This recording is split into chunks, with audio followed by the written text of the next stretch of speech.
let's see what's going on now, viewers. Bankstown City Council has ordered the shutdown of a prayer hall run by Sydney Islamic... That was Bankstown City Council. Bankstown City Council, Sydney. Preacher Wissam Haddad. A council spokesperson has said the centre, known as Al Medina Dawa Centre, has been issued with a notice to comply. Through a lawyer earlier this week, Mr Haddad says he vehemently denies any knowledge of or involvement in the shootings that took place at Bondi Beach. Nabil Al-Nashar reports. The cease-use directive on Mr Haddad was issued by the council's regulatory and compliance team late last night. The reason given is that the centre, which has been in operation since 1970, does not have a permit to operate as a prayer hall. Instead, council says that... Wow, it's been in operation since 1970. We're in 2025 and they've decided...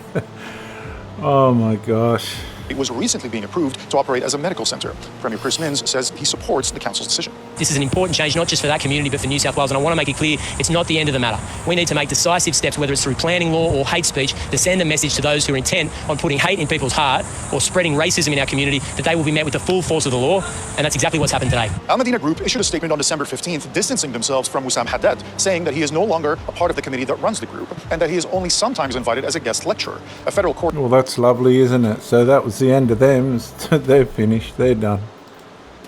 Earlier this year found that Mr Haddad gave lectures at the centre that contained language that was anti-Semitic and that was reasonably likely to offend, 100%. insult, humiliate and intimidate Jews in Australia. 100%.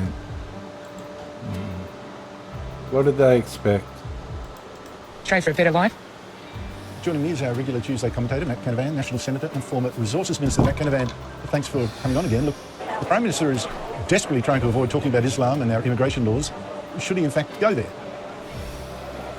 Look, I think he's being dragged kicking and screaming to it, Andrew, and it's a bit disappointing, I think, for many Australians that the Prime Minister seems too weak, too cowardly here to tackle and confront these very difficult issues, no doubt challenging issues for the Australian Labor Party. Look, this has been the worst massacre in our country since Port Arthur, but it is perhaps not too early to compare the leadership we saw from John Howard in light of that event relative to what we've seen in the past couple of days. John Howard took on an issue that was tough for his own side of politics. Saw him be criticised by many people who had otherwise supported the Liberal and National parties by introducing gun reform. A measure still controversial today, but he had the courage to take on an issue that he thought was right. The Prime Minister here, over the past few days, is clearly uncomfortable tackling an issue that would be uncomfortable for the Labor Party, when we can all see, when every Tom, Dick and Harry that I've been talking to the last few days can see that this issue, that what's happened here, the terrible, horrific scenes we saw on one of the most special places in our country in Bondi Beach, the issue is the hateful ideas, not the firearms that these two evil monsters had access to. And if we don't tackle these hateful ideas, this hateful ideology of extreme Islamic terrorism, we're not going to solve the problem here. So, look, I want our Prime Minister to succeed. I want at a time like now for him to bring the nation together. But to do that, he has to listen to the Australian people that I'm hearing from, that want leadership and courage from our Prime Minister to tackle the real issue before our eyes. I showed earlier Tony Burke being booed, John Howard being mobbed at the memorial to the Jews who were murdered at Bondi. Also, One Nation leader Pauline Hanson and her latest recruit Barnaby Joyce given a warm welcome there. What signals is this sending to both Labor and the coalition? Look, Andrew, I'm not that interested in light of these horrific incidents to measure this as some type of political contest. I just want to see the issues be tackled with. And as I say, I genuinely want the Prime Minister to show that leadership, because he's the only one with that stature. Policy. I mean, I totally. And look, I've said what I'm saying to you right now. I've been saying for the last 2 days, as have others I know from Liberal National parties. But we can only do so much. It has to be led by the Prime Minister. So I want that to happen. I want our country back. I want us to go back to the carefree nation we had. I fear that maybe we'll never go back to that, or not the short term. But the only way partly back to that, is for courage and leadership from the top, from our Prime Minister. So I want that to succeed. I'm not going to play who's winning this political debate. I'm just not interested in that right now. No, I was more interested in what it was telling both parties to do. Just quickly, you had a phrase there that I've heard so often, Matt, about what's happened to our country. You want your country back, you said. I've heard that from many. I want my country back. What do you think has happened to it? Look, I think what's happened is we've lost control of... we've lost confidence. I'll say that. I'll rephrase it. I believe we've lost confidence in what it means to be Australian, what it means to welcome people into our country. No. We've missed the immigration problem. Over-immigrating. They need to give it a rest. Nobody's lost confidence in Australia. That's why they're coming here. but only on the terms that see them integrate and assimilate into our culture, into the way we live our life. Because we've lacked that confidence, we haven't set clear directions for people, to the record numbers of people we're bringing into this country. That's put enormous strain on the social bonds between us all. It's allowed hateful ideologies to spread unchecked, and we need not only to regain that confidence to say this is what it means to be Australian, this is what you have to do to be part of this country.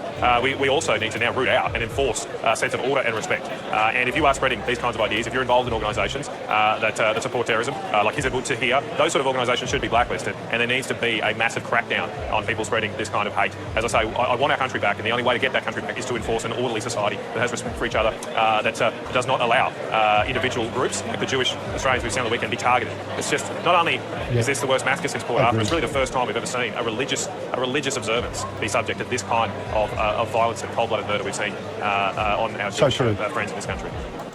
We hear people in the streets of Australia glorifying the idea of jihad. Now, I've heard some Muslims say this refers to the internal spiritual struggle to be holy, which is something Christians and Muslims would, at least in the broad, identify with, but others see it as a violent waging of war against non-Muslims. How do we understand jihad?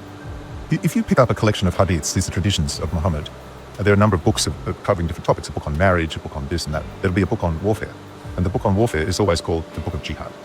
In Islamic jurisprudence, jihad as a technical term refers to warfare against unbelievers to advance the cause of Islam. That's an age-old fact, it's the reality. The problem for Islam in the modern world today is that to have a faith that regards fighting as a fundamental precept of the religion is obviously hugely problematic. It makes your position insecure, it makes you a threat. It's difficult. And there's the cognitive dissonance of how to live in the world with that. So one of the responses to that is to say, oh no, jihad is not that. And so people use a hadith which says that jihad is this personal internal struggle, but actually that tradition has never been accepted as reliable by Muslim scholars. And in any Islamic textbook, the chapter on jihad is about taking captives and killing and how to fight. So it's a misrepresentation of Islam, I think. Hamas is not under the illusion that jihad is just an internal personal struggle. It understands only too well that it's a battle against infidels. So this is a great deception. It's like the term religion of peace. That was just never used of Islam until the 20th century. It's a result of Islam having to exist in modern conditions that an apologetic needs to be put forward to say that Islam is peaceful, tolerant, and doesn't have violence. But many Muslims have spoken out against this trend, leading Muslim scholars. So it's just not credible. But it's sort of forced upon Muslims trying to exist in the modern world. Yeah, and again, it's undergirded by a wider theology. It's not just the word. But if Islam is law to be enforced, then traditionally Islam says you can use all the apparatus of government to enforce it. You can use the police to enforce it. You can use the army to enforce it. Correct. You can use force legitimately. The only debate in the Muslim communities, it's not a debate about whether you can use force or not. The only debate is what's the appropriate place to use force, or what's the appropriate force to use in this context. So yeah, there's never been any dispute that jihad has been a battle in a genuine militaristic sense. Absolutely. So that tells us that, there is the severe, as it were, magnitude 10 massacres of jihad. But there's also micro incremental facilitations of jihad that are part of it. For instance, the ISIS brides going over and supporting the fighters. That's jihad. That's contributing to jihad. There's the people that financially support parts of that will lead to jihad. There's the preachers that will covertly speak about jihad to build it up in the spirit of their followers. Jihad's a pretty big thing, the Islamic fundamental forces of jihad, but don't underestimate it. It's micro-incremental, and if the sin inside the person, usually driven by the fact that they're ultimately going to make Allah happy and stop him from being sad because of what they do or don't do, that's the spiritual force behind it, because that aggravates sin, and sin will lead these people, deceive these people into doing horrific, horrible, massacristic acts. But jihad's got many layers. I'll tell you a story about this, that when the civil war broke out between East and West Pakistan, it created a theological dilemma, because strictly speaking in Islam, you should only fight against infidels. It's forbidden for Muslims to fight against Muslims, and warfare should be for Islam. So what happened was the West Pakistani theologians declared that the East Pakistanis were infidels. And so it became a holy war. And then you can kill the infidels and rape them as well, and hundreds of thousands women in East Pakistan, now Bangladesh, were raped. It was very traumatic. But it's an example of the dilemma of a nation that wants to go to war and has this religious demand that war should be to advance Islam, and that created huge trauma for the Bangladeshis. And it was a tragic episode, but an example of how the power of Islam to shape the national consciousness and awareness around violence. Signal Elite supporters make this video possible. Please consider joining today. Hello, this is Victor Davis Hansen for the Daily Signal. We've had a lot of incidents worldwide of Islamic terrorism or threats of Islamic terrorism. The most egregious is in Bondi Beach, Australia, where 2 gunmen, a father and son, killed 16 people and wounded 40. How that happens in front of police who reacted very quickly, I don't know. They were only stopped by a heroic Syrian immigrant who tackled one of the shooters and disarmed him. The problem with all of this is that there was no needed reaction from the Prime Minister of Australia. We didn't hear. We have to be very careful about radical Islam. These 2 people got 2 guns legally that they should not have had since they were on a watch list with terrorist activity. And there was no reason that this one shooter, the father, had 6 guns, among them semi-automatic weapons, in one of the most gun-controlled societies in the world. We didn't hear that. Instead, we heard that they condone all extremism. This is not who we are. We, in the utmost, you know the whole boilerplate. And then they said, we oppose all extremism, and it was a nanosecond before they said white extremism that had nothing to do with this. The second incident was in the Champs-Élysées in Paris. They canceled the annual Christmas celebration because they were afraid of radical Islamic protests. This is a French, predominantly at one time Catholic country, and they're afraid of 10 to 12% of their population can cancel the entire celebration. Would they ever do that for a Islamic celebration? Would the majority say, we're the majority and you can't have? No, they wouldn't. And then we come to the United States. We lost 2 soldiers overseas stationed in Syria that were executed, ambushed by a supposedly ISIS murderer. Details are still out. Back home, Brown University had a shooter who went into a classroom, yelled something. People are disagreeing whether it was Allah Akbar or what it was, but he executed 2 students and may have wounded 9 others. And again, the same mystery. How can a university with thousands of feet taken a video every hour not have him on their video records? How did he know where the classroom was? How did he know his way around Providence, Rhode Island? Why did they get another suspect who was a white male, former Army recruit, blasted his name everywhere as a likely suspect? He had nothing to do with it. And now we're told to be very, very careful about this suspect. He may allegedly be a Palestinian student. What am I getting at with all of these situations? I could multiply them tenfold. They are indicative of 3 or 4 pathologies in the West right now. Number one, the borders of, it's hard to say Australia because it's an island continent, but they are open. Europe's are open. Ours had been open until Trump. By open, I mean thousands of people are coming from the poorest and sometimes the most antithetical of societies into Western countries. And they are not assimilating, not acculturating, and not integrating. In fact, they're creating enclaves of resistance, mostly in the case of those from the Middle East. The October 7th slaughter of Jews and the reaction against the perpetrators in Gaza set off a whole new round where our Western University campuses were literally taken over by foreign nationals on student visas that were rooting for Hamas, a terrorist-designated organization, or chanting River to the Sea, the erasure of Israel and the Jews entirely in the Middle East, et cetera, et cetera. So there are no borders. The second problem was there was a diversity, equity, inclusion ideology in the West that said that society is binary and 30% of the non-white population is a perpetual victim of these victimizers. There's no proof needed that the 70% victimizers have done anything. It's just that their heritage was oppressive. And therefore, the 30% deserve reparatory action. That can be affirmative action, it can be DEI admittance, preference in hiring, it can mean awards are given disproportionately, it can mean that merit will not be a criteria, it can mean a lot of stuff. But in the case of these incidents, it means if the perpetrator is from the Middle East, there's a feeling, a general feeling that you cannot identify him. Or if you do identify him, or you say it's a radical Muslim, you have to then say, we deplore all the violence. We deplore anti-Semitism, which is the case in point in Australia, but we also deplore Islamophobia, of which there is no examples of people mass shooting Muslims in the cases we have seen. The third catalyst for all this is, let's be honest, it's Western decline. The West is in spiritual, emotional, psychological, sociological, economic decline. The fertility rate is 1.5 1.4 in Europe, 1.7 something in the United States. Green energy ideology and zealotry has made energy almost unaffordable in Western Europe and to a degree in the United States, partly on the prompt of the Chinese, who sell cheap solar, wind, and green advocacy so they can build nuclear plants, coal plants, import embargoed oil, and have an edge competitively in economic rivalry. In addition to that, the West is not defended. The military budget in Europe until recently was anemic, and I think Germany at one time recently had only 8 operable tanks, as we see in Ukraine. And the world doesn't stop because Europe says it's going to disarm. And we, to a greater extent, under the Obama and Biden administration, were disarmed. We were short almost 50,000 recruits.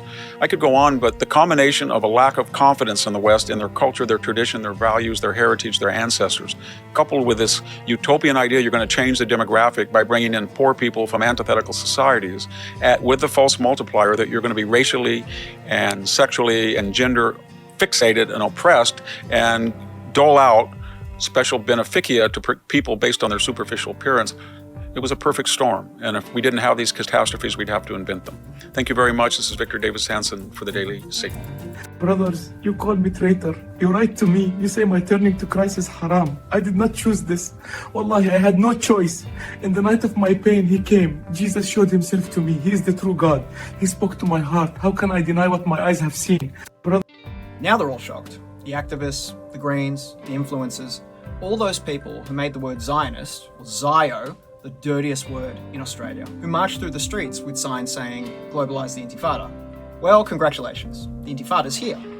It arrived on Sunday night, the first night of Hanukkah. Gunmen opening fire on Jewish families celebrating by the sea. 15 dead, a 10-year-old girl among them.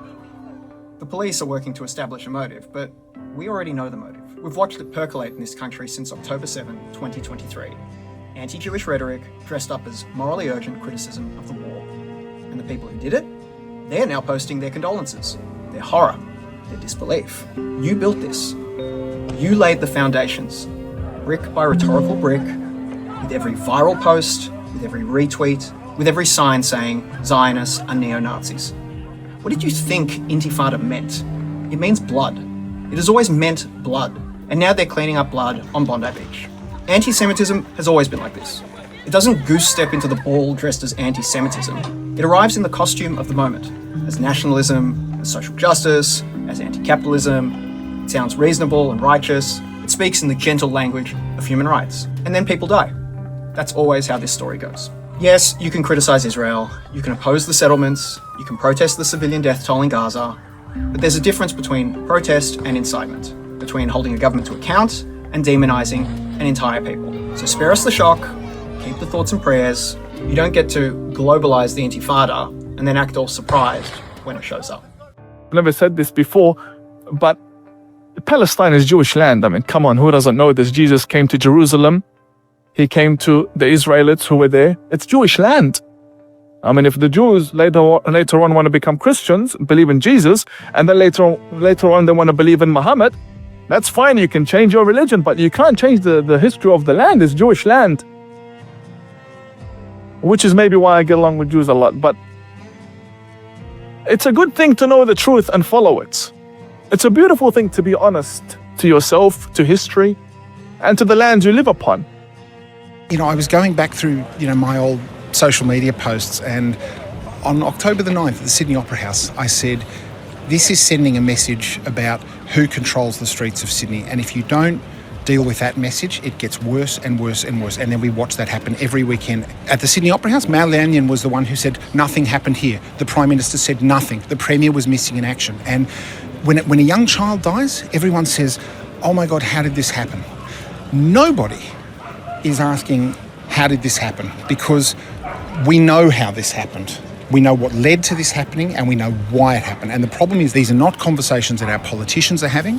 We had the Prime Minister today saying he'll do anything possible, but that'll be as long as it's about gun laws or hate speech or social media, but they're not going to talk about the elephant in the room. And because we're not having those conversations, that leads to very angry people, and that's not something that I want to see in this country. Just like this is not something we should ever see in this country. We wouldn't be here right now we'd be at the beach, which is where Australians should be, at Bondi, and not here laying flowers for the bodies of dead Jewish people who did nothing wrong except be Jewish in what used to be the safest country on earth. But every single person here knew this was going to happen. It wasn't a question of if, it was a question of when. Well, now we have the answer as to when. And the question now is, well, what are we going to do about that as a nation? And that's a question that our leaders have failed to answer.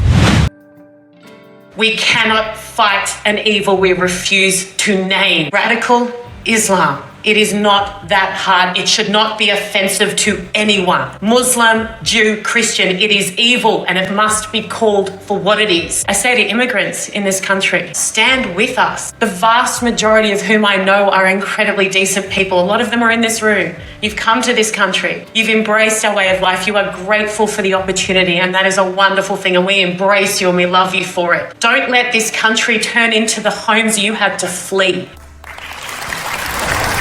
By the way, speaking of this hero in Sydney, and I tell you from personal experience that this man in that moment, he dropped all his identity. You think when he threw himself in the fire, he was thinking to himself, I am a Muslim or I am a Australian? He dropped his entire interest. He risked his life, his physical body, his future, and he jumped into the fire to stop the killer. At that moment, he was not a Muslim. He did not have any identity. He was pure potential, pure humanity.